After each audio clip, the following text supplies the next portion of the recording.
మిగతా సబర్వాల్పై. నా పేరు బాణాల వెంకటయ్య, తెలంగాణ వికలాంగుల హక్కుల సమితి రాష్ట్ర అధ్యక్షుడు, ఉస్మానియా యూనివర్సిటీ రీసెర్చ్ స్కాలర్. నేను గత 48 గంటల క్రితం స్మితా సబర్వాల్ చేసిన దివ్యాంగుల మీద వ్యాఖ్యలు తీవ్రంగా ఖండిస్తున్నాము.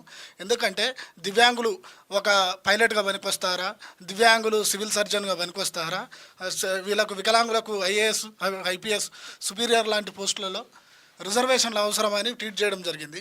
ఈ విషయం మీద ఇప్పుడు ఎందుకంటే దివ్యాంగ సమాజం మొత్తం ఆగ్రహంగా ఉంది. ఎందుకంటే ఇప్పుడు గ్రామీణ ప్రాంతాల నుంచి ఇప్పటివరకు నేను పిహెచ్డి చేస్తున్నా, ఇప్పటివరకు చదువుకోవడానికి ఎన్నో కష్టాలు పడి ఇంత దూరం వచ్చినాం. ఇట్లాంటి వికలాంగులని ఆత్మవిశ్వాసాన్ని ఆత్మగౌరవాన్ని దెబ్బతీసింది. ఎందుకంటే ఈ వెంబటే క్షమాపణలు చెప్పాలి. మేము నిన్న ప్రెస్ క్లబ్లో అందరు మీడియా సమక్షంలో బాలలత మేడ ఆధ్వర్యంలో అన్ని రాష్ట్రంలోని వికలాంగుల సంఘాలు అన్ని పెట్టుకుని బాలలత మేడం గారితో మాట్లాడి నిన్న ఈరోజు టైం ఇవ్వడం జరిగింది. ఎందుకంటే అసెంబ్లీ గేట్ సమావేశాలు కూడా అవుతున్నాయి కాబట్టి.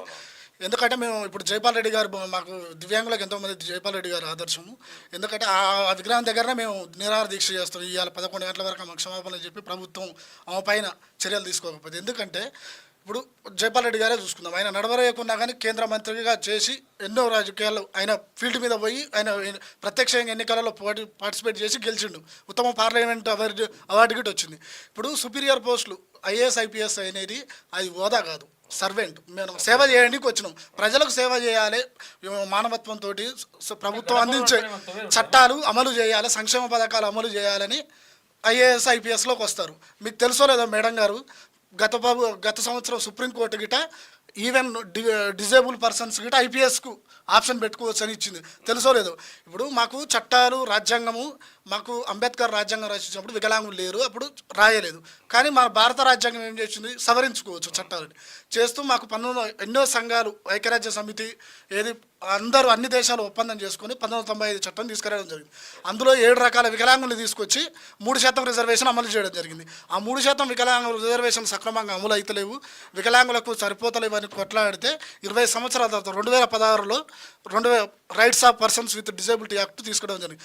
అందులో 21 రకాల వికలాంగులను చేరుస్తూ విద్యలో 5%, ఉద్యోగాలు 4% ఏం డిమాండ్ చేస్తూ ఉన్నారు దీనిపైన. అంటే మీరు ఐఏఎస్ ఇప్పుడు చూడండి, ఐఏఎస్ ఐపీఎస్ పనికిరాదంటారు. మీకు ఉదాహరణ చెప్తున్నా, 2014లో ఈరస్ సింగ్ అని ఉంది, ఆమె ఆల్ ఇండియా నెంబర్ 1 ర్యాంకరు, ఒక దివ్యాంగురాలే. ఓకే.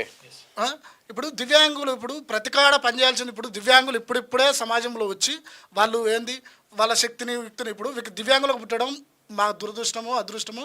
కానీ మేము ఎలా చనిపోవాలి, మేము సమాజంలో ఎలా ఉండాలనేది మా చదువు దారును, మా యొక్క టాలెంట్ దారును మీరు నిరూపించుకోవాలనుకుంటున్నారు. ఒక్కొక్కరు ఒక రంగంలో, క్రీడా రంగంలో, దాంట్లో ఇప్పుడు ఎంతోమంది ఉంటారు. వికలాంగులు ఎందులో తక్కువ అండి. ఇప్పుడు స్టీఫెన్ హాకింగ్ ఉన్నాడు, ఆయన ఐన్స్టీన్ అంత గొప్ప శాస్త్రవేత్త. సుధా చంద్రన్ ఉన్నారు, ఆమె లెగ్ లేకపోయినా డ్యాన్స్ చేయగలిగింది. అందులో కన్ను లేకపోయినా వాళ్ళు క్రికెట్ ఆడి ప్రపంచ కప్పు తెచ్చారు. పారాఒలింపిక్స్లు అసలు జనరల్ సకలాంగులు కూడా దేనికి ఏది వరల్డ్ కప్పులు దివ్యాంగులు తెచ్చారు పారాఒలింపిక్స్లో. ఇట్లాంటి ఎంతో ఉన్నాయండి. మా వాయిస్ని ఇవ్వడానికి క్యూ న్యూస్కు ఆహ్వానించినటువంటి సుదర్శన్ అన్నకి, క్యూ న్యూస్ యాజమాన్యానికి మా యొక్క ప్రత్యేక ధన్యవాదాలు. సోషల్ మీడియా వేదికగా సీతా సబర్వాల్ చేసినటువంటి వ్యాఖ్యలను ఉస్మానియా యూనివర్సిటీ విద్యార్థులుగా తెలంగాణ వికలాంగుల హక్కుల సమితి ఆర్గనైజేషన్ తరఫున మేము తీవ్రంగా ఖండిస్తున్నాం. ఒక దివ్యాంగుడు సివిల్స్ ఎగ్జామ్ వరకు వచ్చిందంటే అది ఒక గొప్ప అచీవ్మెంట్గా భావించాలి. ఈ మాట ఎందుకు చెప్తున్నామంటే, దివ్యాంగులు చదువుకోవడానికి స్కూళ్ళల్లో కానీ కాలేజీల్లో కానీ వికలాంగులకు అనుకూలంగా అక్కడ ఉన్నటువంటి స్కూల్ వాతావరణం ఉండాలి. కానీ ఇప్పుడు తెలంగాణలో కానీ దేశంలో ఎక్కడ చూసినా అలాంటి అవకాశాలు లేవు. అంతవరకు ఎందుకు ఉస్మాన్ యూనివర్సిటీని చూసుకుంటే 100 ఏళ్ల చరిత్ర కానీ ఉస్మాన్ యూనివర్సిటీలో దివ్యాంగుడు క్లాస్ రూమ్కి వెళ్ళడానికి ఒక లిఫ్ట్ కానీ ఒక ర్యాంప్ కానీ లేదు. అయినా కానీ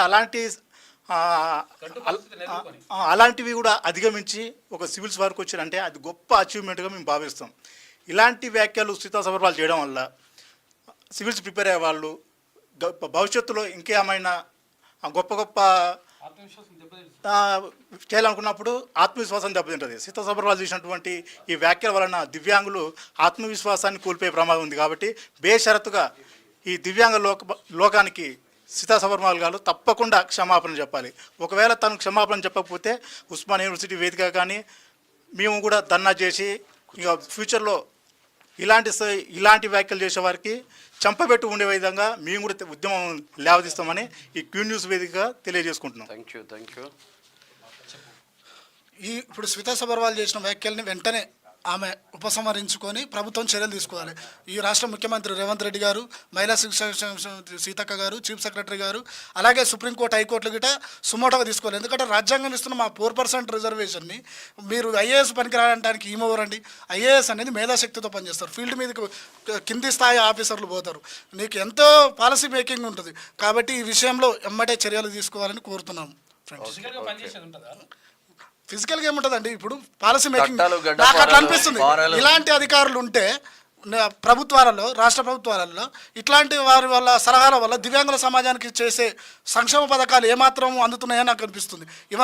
ఈ స్మితా సబర్వాల్ గారు గతంలో మెదక్, హైదరాబాద్ కలెక్టర్గా చేశారు. అప్పుడు దివ్యాంగులకు ఎలాంటి సేవలు అందించింది అనేది ఇప్పటికి డౌట్ కొడుతుంది. అంటే వాళ్ళకి రావాల్సిన బెనిఫిట్స్ అంతా ఈమె అడ్డుకున్నట్టే అనిపిస్తుంది నాకు. కేసీఆర్కి అయితే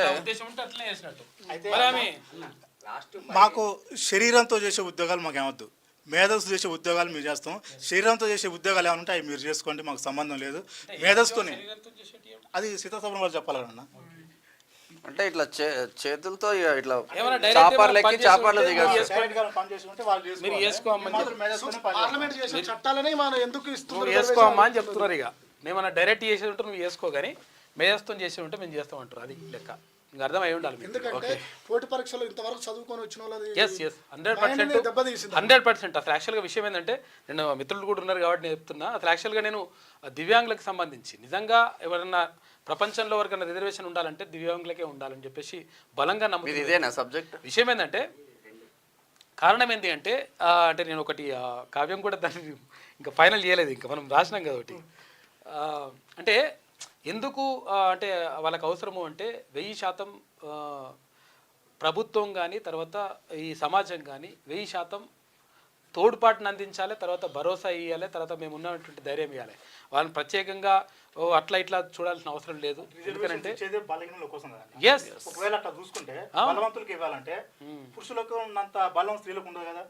రిజర్వేషన్ ఇస్తున్నాం కదా. ఎస్, మేడం మాట్లాడిన మాటలు దివ్యాంగ రిజర్వేషన్ గురించే కాదు, ఇంకా ఎస్సీలు, ఎస్టీలు, మిగతా రిజర్వేషన్ల గురించి కూడా ఇదే అభిప్రాయం, ఆమె ఉద్దేశం.